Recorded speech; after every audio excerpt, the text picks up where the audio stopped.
ஐஷா எப்போதும் சாதாரணமான வாழ்க்கை வாழ்ந்து வந்தவள். ஒரு ஃப்ரீலான்ஸ் கிராஃபிக் டிசைனர் தனியாக ஒரு சிறிய அடுக்குமாடி குடியிருப்பில் வாழ்ந்து வந்தாள். வேலை, காபி ஷாப், விஜிட்டுகள் மற்றும் நள்ளிரவு திரைப்படங்களை பார்க்கும் வாழ்க்கை.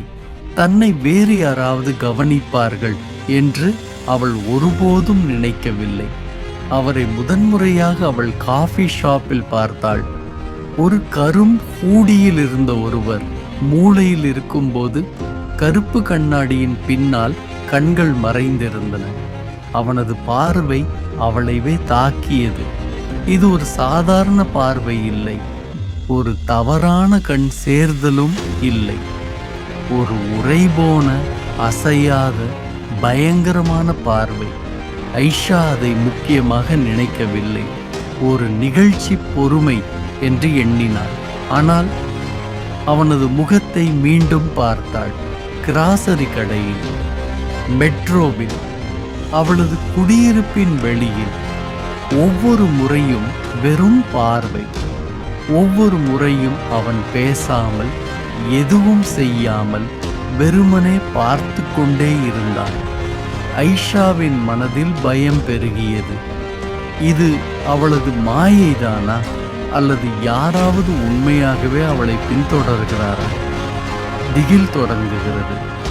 ஓரிரவு வீட்டிற்கு நடந்து வரும்போது ஐஷாவின் பயம் உச்சத்திற்கு சென்றது. ஒவ்வொரு நிழலும் அதீதமான இருளாக தோன்றியது. அவளது ஒவ்வொரு அடிக்கும் பின்னே யாரோ நடந்து வருவது போல உணர்வு. அவள் திரும்பி பார்த்தாள். அவன் அங்கே இருந்தான். மின்மினிக்கும் தெருவிளக்கின் கீழ் நின்று அவனது முகம் இருளால் மூடப்பட்டது.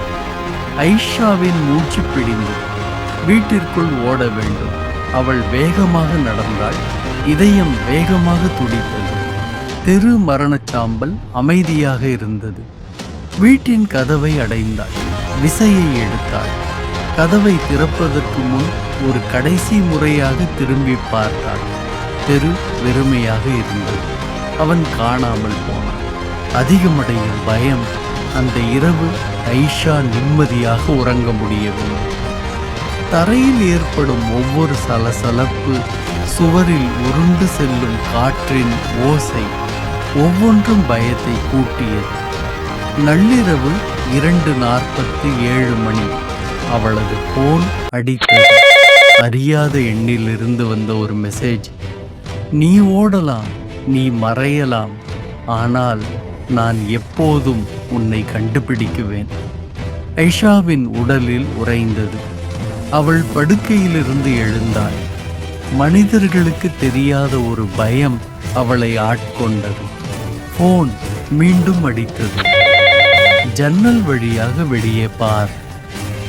ஐஷாவின் கை நடுங்கியது. மெல்ல கர்டன் நீக்கினாள். அவன் அங்கே இருந்தான். தெருவின் மறுபுறம், தெருவிளக்கின் கீழே நின்று. அவனை அவள் பார்த்தாள். அவளையே அவன் பார்த்தான். எப்படி அவள் முகவரி கிடைத்தது? அவளது எண் எப்படி கண்டுபிடித்தான்? அவன் யார்? ஒன்று மட்டும் உறுதி, அவன் எப்போதும் நிற்கப் போவதில்லை. நீங்கள் ஐஷாவாக இருந்தால் என்ன செய்வீர்கள்?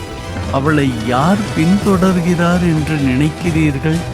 அவள் அடுத்த பலியா, அல்லது இதற்கு பின்னே இன்னும் ஆழமான ரகசியமா?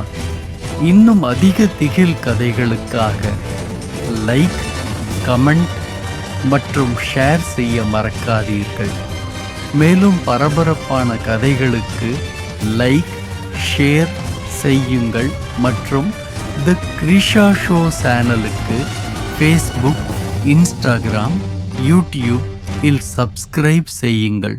நன்றி காண்பித்ததற்கு.